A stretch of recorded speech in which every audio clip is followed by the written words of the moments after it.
அதிகமாக நேசிக்கிற நல்ல தகப்பனே, இந்த காலை வேலைக்காக நன்றியோடு துதிக்கிறார்கள். இந்த நாளை எங்களை ஒருமனப்படுத்தின அந்த எதுக்காக நன்றியோடு துதிக்கிறோம். இந்த நாளின் வார்த்தைகளை ஆசீர்வதித்து வேண்டும் என்று அருமையை ரட்சகர் மீட்பர் ஹல்லேலூயா ஹல்லேலூயா. நம்ம இன்னைக்கு படிக்க போற தாவீதின் சங்கீதத்தை குறித்து நம்ம தியானிக்க போறோம். நான் சிறிதளவு தான் நான் தியானிக்க போகிறேன். அது கரெக்டாக நான் அது மூலமாக வழிநடத்துவார் என்று நம்பிக்கையோடு தெரிவிக்கிறேன்.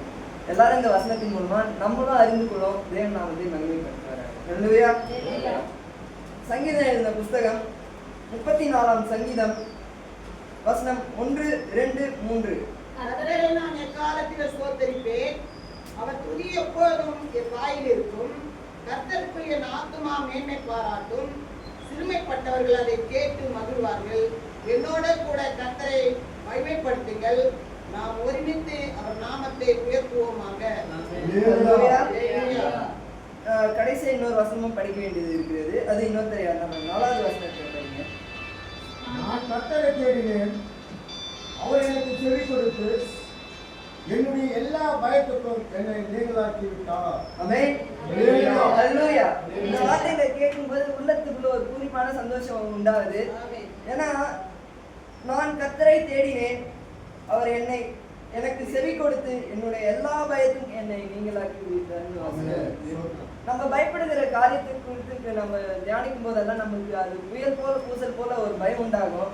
ஆனா தேவன் நம்மோடு இருந்தாருன்னா அது எல்லா பயத்துக்கும் நம்ம நீங்களாக்கி ரட்சிக்கிறார். ஏன்னா அதன் மூலமாக என்ன பண்ணாருன்னா சிறுமைப்பட்டவங்க பார்த்து மகிழ்வாங்க. தேவன் இவர்களை ரட்சிக்கும் போது நம்மளை ரட்சிக்காம இருக்க மாட்டாரு, நிச்சயமாக ரட்சிப்பார் என்ற குறித்த அந்த நம்பிக்கை அவங்களுக்குள்ள உண்டாகுது. அது நமக்குள்ள இருக்கும்போது நம்ம எக்காலத்திலும் அவர் நாமத்தை துதிக்கணும், ஸ்தோத்தரிக்கணும். இந்த வார்த்தை சிறிதளவு தான், அதுக்குள்ள அர்த்தங்கள் ஏராளம். அதை நம்மளால அறிந்து கொள்ளவும் முடியாது, புரிந்து கொள்ளவும் முடியாது. ஏன்னா அவர் ஏழை நோக்கி கூப்பிட்டான், எல்லா இடுக்கண்களுக்கும் நீங்களாக்கி விடுத்தார் என்று சொல்லும்போது இந்த ஏழை கூப்பிடும் போது இறங்குகிறார் என்றால் எல்லாருக்கும் அவர் இறங்குகிற தேவன் தான் என்று நான் விசுவாசிக்கிறேன். யார் யார் அவரை நோக்கி கூப்பிடுகிறாங்களோ அவங்களுக்கு எல்லாருக்கும் இறங்குறாரு. இறங்காம இல்லை, அந்த இரக்கத்துல நம்ம நிலைத்து இருக்கணும். அந்த அவர் இறங்குறாருன்னா அந்த இரக்கத்திற்காக நம்ம நிலைத்து இருக்கணும். அதுல இருந்து வழி வேலைக்கு போயிடக்கூடாது. ஒரு மனுஷனுக்கு ஒரு தடவை தான் இறங்குவார், எல்லா டைமும் இறங்க மாட்டாரு. ஏன்னா புதிய பாட்டுல ஒவ்வொருத்தருக்கும் ஒவ்வொரு விதமா சொல்லியிருப்பாரு. ஒருத்தர் வேசி ஒருத்தர் தொட்டு சுகமாக்குறாரு, இனிமேல் பாவம் செய்யாத என்று அவருக்கு சொல்றாரு. ஏன்னா அடுத்து ஒரு தடவை அவர் இறங்குறாருன்னா அந்த இறக்கத்துக்கு நம்ம எப்பவுமே நிலைத்து இருக்கணும். அந்த நிலைக்கிற நிலைக்கு தான் கர்த்தர் நம்மளை வழிநடத்துவார். நம்ம இஷ்டத்துக்கு நம்ம வழி விலைக்கு போறோம்னா கர்த்தர் நம்மை விடுவிக்க மாட்டாரு. ஒருவனுக்கு ஒரு தடவை தான் ரட்சிப்பு வரும். ஏன்னா நம்ம வர்றது ரொம்ப கஷ்டம். தாவீதுக்கு அடுத்தது கிருபை, நமக்கு அடுத்தது அந்த கிருபைக்கு நம்ம பாத்திரவான்களும் கிடையாது, அந்த அளவுக்கு தகுதியுள்ளவர்களும் கிடையாது.